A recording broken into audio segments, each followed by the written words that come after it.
Mi'aayyoo bira dhaqii dhadhaa nu fidii kottuu jedhaani jettiin jechuudha isheen. Innaa gowwichi gara haadha isaa dhadhaa fiduudhaaf gara haadha isaa sii deema. Innaa kana haati dhadhaa kennitee fi aayyoo ilma argannee jennaanii badhaatanii tiksee argattanii isa horii isin eeguu jettiin haati jechuudha. Yeroo kana innis dhadhicha san fuudhee osuma deemuu jechuudha. Lafa baqaqaatti itti diba jechuudha. Dhadhaa kana jechuudha. Lafa baqaqee keessatti dhadhaa kana diba osuma dibu dhadhaa kana fixe jechuudha. Innaa kana yoo haadha warraa isaa bira ga'uu dhadhichi hin jiru fixee. Eessa dhadhaa aayyoon nu ergite eessa goote jennaani lafti abbaa kootii baqaqeetanii isa dibee jedheeni. Achumaan aayyoon maal siin jettire jennaani aayyoon badhaatanii tiksee argattanii nuun jettee mucaan boru horiitti gadi ba'uu qaba yookaan immoo tiksuu qaba jedheen jechuudha. Innaa kana ganama ka'anii mucaan beekii kaleessa dhalate mucaan kunarra horiitti ba'uu qaba jedhanii ka'anii biddeena kennanii fi inni ofiifuu daa'ima waan ta'eef biddeena kana nyaachuu didaa jechuudha.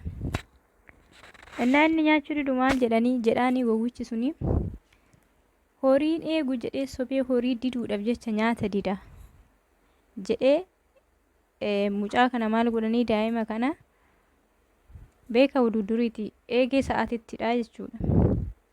Maaliifii daa'ima waan ta'eef deemuu dinnaan eegee sa'aatittidhe.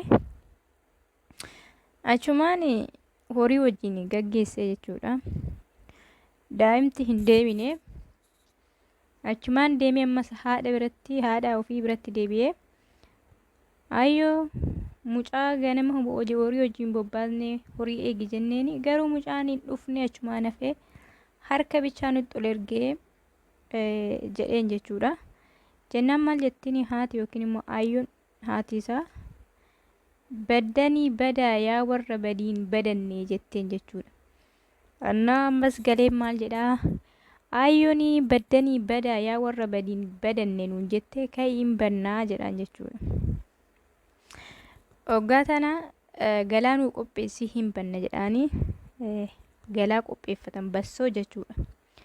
Bassoo kana qopheeffatanii osuma deemanuu baay'ee beelaan jechuudha. Yoo baay'ee beelaan kana maal godhanii garba wayititti dhaqanii bacheechachuu deeman jechuudha. Bishaan siin qabanii qodaa siin qabanii bachoo duwwaadha isaan baatanii kan deeman jechuudha.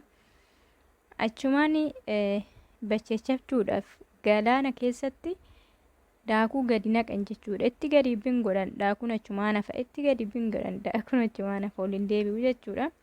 Ittuma gadi naqan ol hin deebi'u ittuma naqan oluma hin deebi'u. Osuma akkana jedhanuu bassoo tana fixatan jechuudha. Osuma galaanatti naqan jechuudha. Amma dhuma gubbaa maal jedhaan niitidhaanii deemitoo bachoo achi keessatti gadi naqxe kana dhaqii fidii kottuu jedhee galaanatti jechuudha. Niitii erga.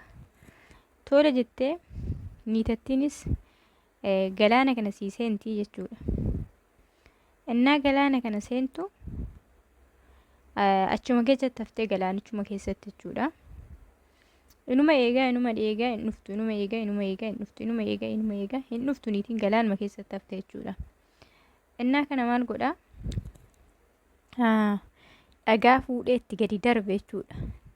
Dhagaa fuudhee gadi darbeetti yoo dhagaa fuudhee itti gadi darbu mataa ishii dha'ee jechuudha. Mataa ishii kana gizee dha'u maal godhaa? Wannoon jechuudha dhiigni mataa ishii ol ba'ee jechuudha. Dhiigni mataa ishii yeroo ol ba'u ofii achi keessa teechati barbareedhaan nyaatti miti jedhee ofii isaatiifillee itti dhaqee jechuudha galaanichatti ofii isaatiifillee itti dhaqee. Kanuma oduun duriitiyyaa. Waan dhaggeeffataniif galatooma. laayikii sheerii gochuus immoo hin dagatinaa. Maatiin naaf ta'ullee hin dagatinaa. Hedduu takka isin jaaladha. Hedduu takka illee isinan kabaja. Wal jajjabeessaa, wal bukkee dhaabbadhaa. Wal malee sila somaa waan hin qabneef walaa jajjabeessinuu, wal bukkee haa dhaabbannu isiniin jechuu barbaada. Sumaanis